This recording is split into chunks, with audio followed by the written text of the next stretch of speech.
Back to throw Garoppolo under some pressure. He is brought down by Quinnen Williams. That is great sideline work by Jamison Crowder. That's an incredible interception by Marcus Manning.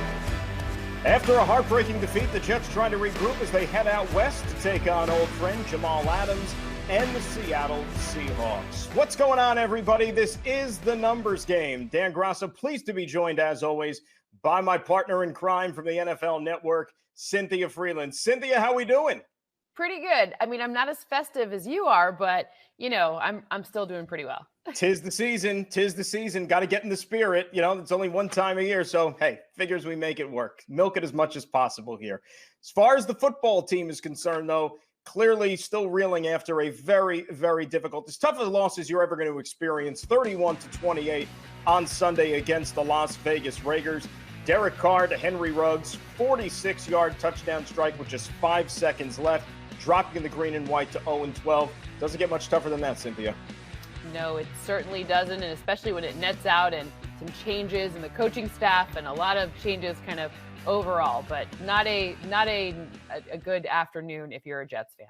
Yeah, certainly. And as you mentioned, Greg Williams, the defensive coordinator, was relieved of his duties the next day. So Frank Bush now serves the role as the interim defensive coordinator for the rest of the season. But look, when you lose a game that difficult, that means there were some good in that game. And clearly that's what we're going to try to accentuate here. Jets found themselves down 24-13 after 3 quarters. Then the offense reels off 15 consecutive points, scored on the opening drive for their 6th consecutive game, Cynthia. That's now the longest current active streak in the National Football League.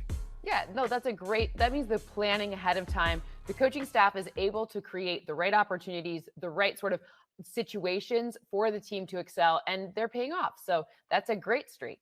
Sam Darnold had himself a pretty good afternoon, I think, overall. Accounted for 3 touchdowns, 2 through the air, 1 through his legs. Finished the game with his highest passer rating of the season at 97.4. Yeah, I saw a lot of great things in the passing concepts, executing them, looking for multiple reads. You saw a lot of great things from, obviously, Jamison Crowder, but it was really nice to see not just kind of a one funnel situation, even though Jamison Crowder's stat line might make it seem that way. There was a lot of looks around the entire field. So it was a really promising day overall, especially in the passing game and on the ground too. It's funny. Look at that. The segue. We'll get to Jamison in just a little bit here, but you mentioned that ground game, and how impressive was that? By far their most successful game of the season when it came to running the football. Takes a lot of pressure off of the quarterback, opens up the play action game. And when you think about what this team accomplished on the ground, maybe some unusual suspects, but still overall very successful. Doesn't matter who, but Ty Johnson with his 104 rushing yards. By the way, the Jets overall had their most rushes of 10+ yards so far this season with 7. So that's a really nice situation when you get those ground yards. It's a much lower probability of having turnovers in those situations. And if you look at Ty Johnson specifically, 104 yards, most of, obviously more than 100 first time this season, first time since 2018, in fact, and he had 6 first downs all on his own. That is a great number. Earned first downs, especially through the run game, that is a very strong indicator for success. Moving the chains, always a good thing, certainly. And you mentioned Ty Johnson, the youngster, getting his first career touchdown, which is always a cool thing for him. And they did it. You mentioned Ty Johnson. Let's not forget Josh Adams. He also chipped in with 74 yards, over 9 yards a pop on the ground for Josh. And they did this with the absence of Frank Gore, the veteran, the future Hall of Famer. He left the second play of the game due to concussion symptoms. We hope he's ready to go here for the Seahawks game, but still, it's that next man up philosophy, and certainly those other 2 backs filled in more than capably. And I think both of them are, well, Ty Johnson specifically, is fantasy relevant for this week going forward if you need a fantasy running back for your playoffs. Jamison Crowder, you mentioned him. 5 catches on the afternoon, a couple of touchdown grabs for him. His first touchdown since the Week 9 game against the New England Patriots, and you got to go all the way back to last year since he had more than 1 touchdown in the game. Yeah, look, the touchdown situation for any wide receiver, that's not what you want to look to for success. You want to look at the targets and you want to look at the opportunity to make the tough contested catch. You want to see when he's open. You want to see the scheme. So Jamison Crowder is a real bright spot. He's one of my favorite players to watch and track in the entire National Football League. And, he and Sam Darnold, of course, have that chemistry. It's nice to see that starting to get reestablished again. It's Sam in and out of the lineup. Crowder was in and out of the lineup. Hopefully they can finish strong here the last 4 games of the season. When you look at the offense as a whole, 62 snaps. Sam Darnold, along with the trio of his offensive linemen, Connor McGovern, George Frant, Pat Elflein, all played the full 62. Mekhi Becton was in there for all but 1 snap. Unfortunately, though, Cynthia, there was a casualty in this one. Greg Van Roten, the starting right guard, he only made it through 12 snaps before he injured his foot, and he had been an Iron Man all season long for this offensive line. The more continuity you can have along the O-line, the better off you are. So losing anyone on the O-line is a problem, but this is a bigger one because those rushing lanes. Obviously, the last game we saw good rushing, strong rushing, but it's going to be important going forward to be able to stabilize that O-line. So that was a big loss for sure. And Van Roten had not missed a snap all season long. So hopefully we'll see how that shakes out here, at least for the offensive line, and hopefully for Greg, if he is able to return at any point this season. Defensively, we'll flip over to the other side of the ball. 78 snaps, 5 members of that defense was on it for every single snap. How about Neville Hewitt, who led the team with 12 tackles, had a sack. He's Mr. Reliable. Throw in Harvey Longy, Marcus May, and then the rookies there in that secondary, Bryce Hall and Lamar Jackson. And I think by and large, yes, the Raiders were able to move the ball through the air, but on the ground, that Jet defense was pretty stingy.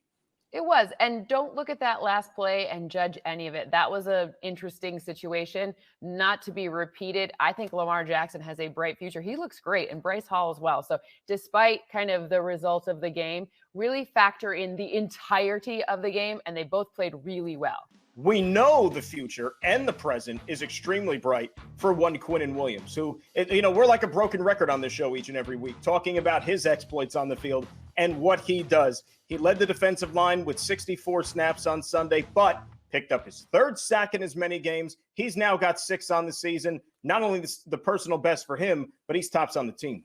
Yeah, since week 11, no interior defender has more pressures, and that includes that other guy that is out here in Los Angeles near me. None has more pressures or more run stops. He leads in both categories. So this is actually officially the numbers game, a Quinnen Williams production. Well, I don't know about you, Cynthia, but I'm a big believer in momentum. So much so that we are going to carry on this strong first segment and keep it going into our next segment here when we talk about the opponent for the New York Jets. That would be the Seattle Seahawks. Don't go anywhere. We got more of the numbers game coming right up. Welcome to Bet365, the world's favorite sports book. You can bet on football, basketball, baseball, hockey, MMA, and soccer. You can even make a bet while the game is still being played. Yes, you can. But here's the best part. Bet365 is now available in New Jersey.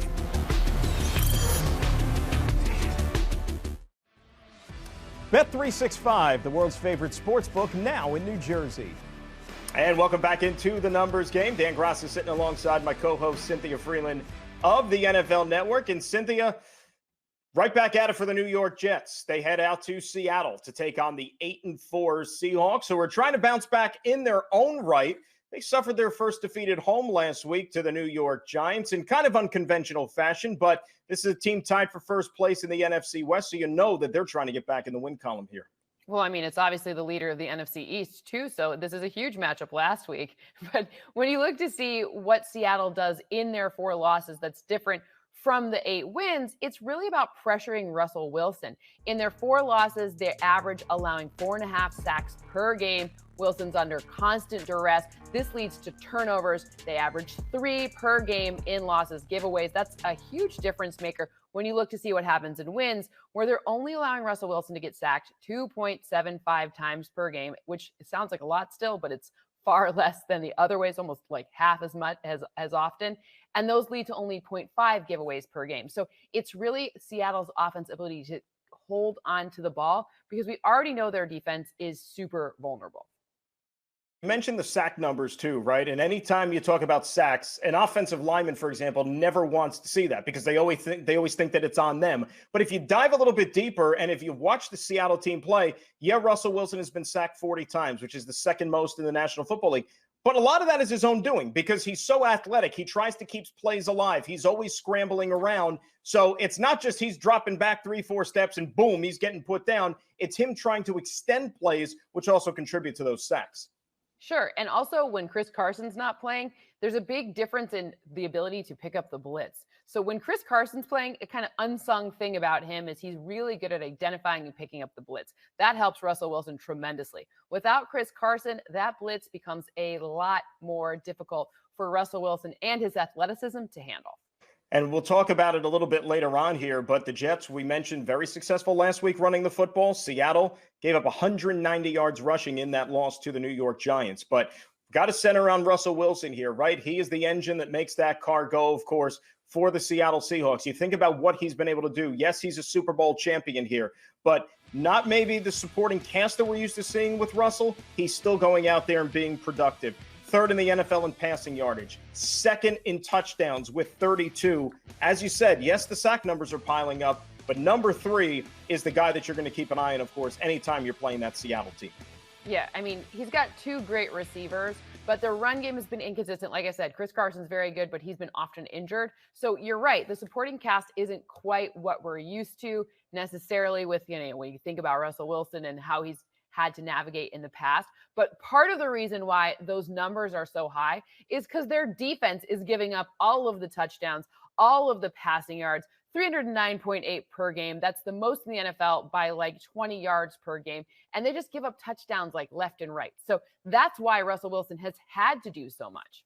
Real quickly, one of those wide receivers you mentioned, DK Metcalf, who if fans don't know, this is a guy, you talk about a beast going out there catching the football. He's number 1 in receiving yardage in the NFL, but we always love talking about those contested 50-50 balls, for example. Just throw one up to him.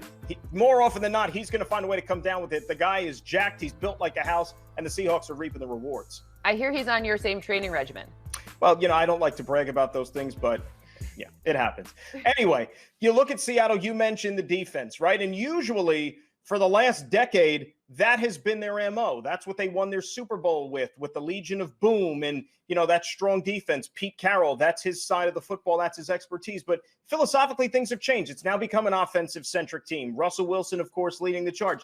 Defensively, you mentioned, they are getting shredded through the air when it comes to trying to stop the pass. They're last in the National Football League. So the statistics, I think, are a little bit askew here because when you look at the rush defense, they're ranked 5th in the NFL. But if you are an offense and you're trying to attack this Seahawks team, Cynthia, you're going to try to throw the football a lot. And that's why those rush numbers are down because teams aren't running it as often against them.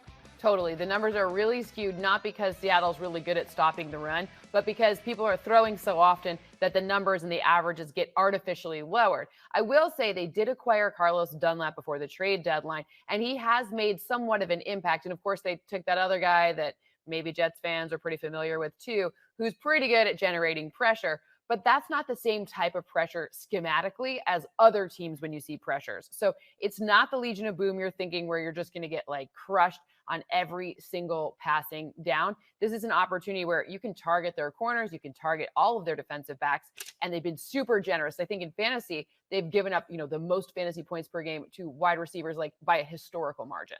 And yes, you mentioned a guy who Jet fans are probably very familiar with, number 33, Jamal Adams, who got traded over to the Seattle Seahawks in late July. Jets get a couple first-round picks and then some in return, so we'll wait to see how those play themselves out. But, Jamal's been hobbled by some injuries this year, had the groin, had the shoulder. He's missed some games, still gutting it out, but he's putting up those sack numbers again, is he not? Yeah, that's kind of his game, right?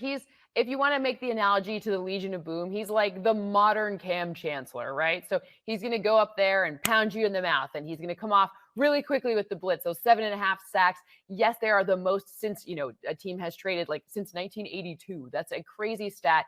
but it's partly due to scheme, right? Because they're asking him to do that, not necessarily a normal thing to be asked by a person listed at his position in other teams. So it's partly because that's his unique skill set. It's partly because it's a good Pete Carroll philosophy. It is actually, for the Seahawks, a good fit with Jamal Adams' skill set and Pete Carroll's philosophy. So that is part of why you're seeing these big numbers. And the other part, they don't have a lot of pass rushers, right? They didn't have Carlos Dunlap till halfway through the season. All right, Cynthia, let's take a look at the schedule here for the green and white. And after the Seahawks, just 3 more games for the green and white. And yeah, you're pointing already because you know what happens. They're going to fly back to the East Coast, then right back out to your neck of the woods for a showdown at SoFi Stadium against Aaron Donald and those LA Rams. And sadly, you're not going to be there again, right?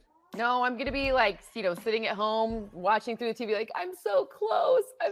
It's a bummer that I can't go, but, we got to be safe. We're very locked down here in California. The torture of 2020. So yes, we are down to the final 4 of the season for the New York Jets. We hope you enjoyed this one. We do, as always. For Cynthia Frelund, I'm Dan Graca. This has been The Numbers Game. Enjoy Jets football, everybody.